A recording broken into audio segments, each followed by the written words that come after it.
Well, you know the saying, it's the economy, stupid. Metrics are good right now, but if there's a downturn before the election, President Trump could be in trouble. Still, Democrats this week were making the point that it is good, but only for a select few. When you've got a government, when you've got an economy that does great for those with money and isn't doing great for everyone else, that is corruption, pure and simple. For too long, the rules have been written in the favor of the people who have the most and not in favor of the people who work the most, which is why I am proposing that we change the tax code. So for every family that is making less than $100,000 a year, they will receive a tax credit that they can collect up to $500 a month.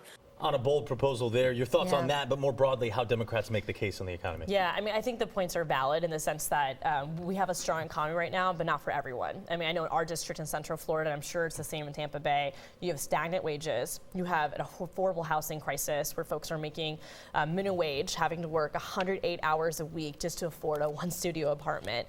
These are the crises that we have here in the state of Florida. And so I think the points that they're making of, listen, unemployment is down, but the fact is that working people are still struggling, and we have to come with solutions to make life better. I think that message was important to share because we had a huge lack of understanding working people in the last presidential election. So those points being made this past week were important for Democrats to do, and I think they did it well. Adam? I agree that the economy right now is strong for certain groups and certain companies and certain people. Wages coming out of college for starting jobs are around mid-30,000 right now. Coming out of college in 1980, wages were about mid-30,000.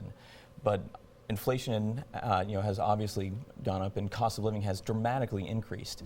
Yeah, the unemployment rate is relatively low, but it's going to be when somebody's working 2 to 3 jobs to pay for what should be covered by one good-paying, normal American job. Mike?